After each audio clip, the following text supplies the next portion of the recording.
ሰሜን ምዕራብ እንግሊዝ በእግር ኳስ ካርታ ላይ በጉልህ የሚታወቅ ስፍራ ነው። 147 ዓመታት ወደ ኋላ የታሪክ ማህደር ሲከፈት የላንክሻየርና ዮርክሻየር የባቡር ጣቢያ ሰራተኞች በእግር ኳስ ፍቅር ሲሰባሰቡ ታሪኩ ይጀምራል። መጠሪያቸውን ከመንደራቸው አመሳስለው ኒውተን ሂዝ አሉት። እንደ አውሮፓውያን አቆጣጠር 1888 የፉትቦል ሊግ ሲመሰረት ለዚህ ውድድር የምንበቃ አይደለንም ብለው ከብላክበርን ሮቨርስና ፕሪስተን ኖርዝ ኢንድ ጋር መደመርን እምቢ አሉ። ኒውተን ሂዝ 1892 በጊዜው የሀገሪቱ የእንግሊዝ ቁጥር 1 ሊግ ዲቪዥን 1ን ተቀላቀለም። ግን ከሁለት የውድድር ዓመታት በኋላ መቆየት አልሆነለትም። ወደ ዲቪዥን 2 ወረደም። 20ኛው ክፍለ ዘመን ሲጀመር በገንዘብ ችግር ለመጥፋት ተቃርቦ ነበርም። አንድ አዳኝ ካልታሰበ አቅጣጫ ተገኘም። የዩናይትድ ደጋፊዎች ይህን ስም ሊዘነጉት አይገባም። ጆን ሄነሪ ዴቪስ የቢራ ፋብሪካ ባለቤት ነው። ታሪኩም አስገራሚ።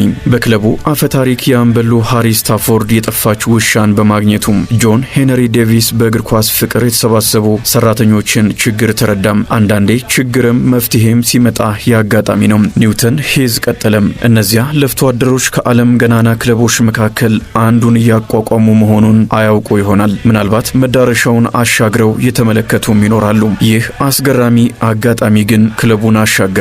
የሃሪ ስታፎርድ ውሻ ባትጠፋስ? ጆን ሄነሪ ዴቪስ ባያገኛትስ? ይህ ዝነኛ ክለብ ስም አጠራሩ ከምድረ ገጽ ይጠፋ ነበር ወይስ ለታላቅነት የተፈጠረ ነውና ሌላ አዳኝ ከሌላ ቦታ ይመጣ ነበር? ታሪኩ ተጽፏልና እንቀጥል። ቀጣዩ የክለቡ ተጽዕኖ ፈጣሪ ኤርነስት ማንግናል ነው። እንደ መጀመሪያ የክለቡ ማናጀር ይቆጠራል። ኒውተን ሂዝ ከ12 ዓመታት በኋላ ወደ ዲቪዥን 1 ተመለሰም። ዩናይትድና ሲቲ የከተማ ተቀናቃኞች ናቸው። የዚህን ደርቢ ስሜት የሚያጋግሉ አጋጣሚዎች በዓመታት ውስጥ ተፈጥረዋል። አንደኛው ቢሊ ሜሬዴዝን ዩናይትድ ከሲቲ ያስፈረመበት ነው። ይህ ክለብ በ1907-08 የመጀመሪያውን የሊግ ዋንጫ ሲያሸንፍ የቀድሞው የሲቲ ተጫዋች በተደጋጋሚ በተጋጣሚዎች መረብ ላይ ተመላልሷል። ቀጥሎ የኮሚኒቲ ሺልድ ሲሰልስ 1909 የኤፍኤ ዋንጫን አሸነፈም። ዋንጫና ዩናይትድና ክብር ተገናኙ። ከዚህ በኋላም ወዳጆች ሆነው ይቀጥላሉ። ጆን ሄነሪ ዴቪስ የዚህ ግዙፍ ክለብ ተወዳጅ ሰው ትራፎርድ ላይ መሬት ገዛም። ዝነኛው ስቴዲየም ተወለደ። ከ115 ዓመታት በፊት ኦልድ ትራፎርድ የከዋክብት ቤት ሊሆን ተገነባም። በእርግጥ ኦልድ ትራፎርድ በጥሩ ገድ ስራውን አልጀመረም። ሊቨርፑል በመጀመሪያ ጨዋታ 4-3 አሸነፈም። ግን ወድቆ መነሳት የተረሳ መስሎ ከከፍታ ጫፍ መገኘት ለዚህ ክለብ ግብሩ ነው። 80,000 ደጋፊዎች የኦልድ ትራፎርድን የመጀመሪያ ጨዋታ ታድመው መክፈቻውን ደማቅ አድርገውታል። አስገራሚ ነው። በዚህ ስቴዲየም የመጀመሪያ ዓመት የሊጉን ዋንጫ ደገመም። አሸናፊነቱ የተረጋገጠውም በመጨረሻ ሳምንት ኦልድ ትራፎርድ ላይ ሰንደርላንድን 5-1 በማሸነፍ ነው። ይህ የማንቸስተር ቀለም ነው። ሽንፈት ሲመጣ መቀበልን እምቢ ማለት። አዲሱ ግዙፍ ስቴዲየም ስራውን በሽንፈት ቢጀምርም ያንኑ ዓመት በዋንጫ አጠናቀቀም። በቀጣዩ ዓመት ያልተጠበቀ ነገር ተከሰተም። ዩናይትድ 13ኛ አጠናቀቀም። ኤርነስት ስራቸውን ለቀቁና ሲቲን ተቀላቀሉ። 1910ዎቹ ለክለቡ ጥሩ አልነበረም። በሽግግር ወቅት ከቆየ በአንድ ነጥብ ብቻ ከመውረድ ከተረፈ በኋላም አንደኛው የዓለም ጦርነት ተጀመረም።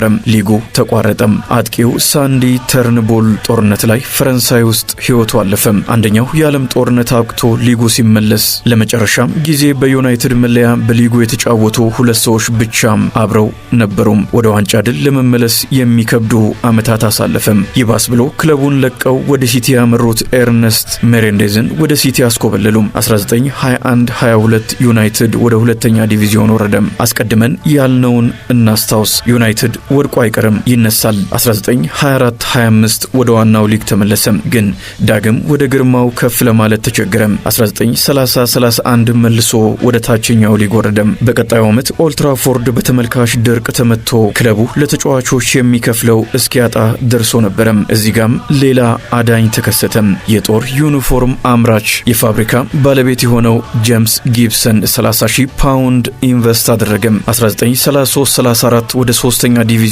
ለመውረድ ተቃርቦ ነበረም። በዚሁ ሳምንት ሲቲ ኤፍኤ ዋንጫን ሲያሸንፍ በማት በዝቢ ታግዞ ነው። ይህ ሰው የኋላው የማንቸስተር ዩናይትድ ዝነኛ ነው። 1937-38 ወደሚገባው ሊግ ዩናይትድ ተመለሰም። ግን ብዙ ሳይጓዝ ሁለተኛው የዓለም ጦርነት ተነስቶም ሊጉ በድጋሚ ተቋረጠም። 1941 በመጋቢት ወር በ11ኛው ቀን ኦልድ ትራፎርድ በጀርመን አየር ኃይል በቦምብ ተመታም። መልበሻ ክፍል፣ ቢሮዎችና የተወሰኑ የደጋፊ መቀመጫዎች ከአገልግሎት ውጭ ሆኑ። 1945 አንድ ታላቅ ሰው ወደ ኦልድ ትራፎርድ አመሩ።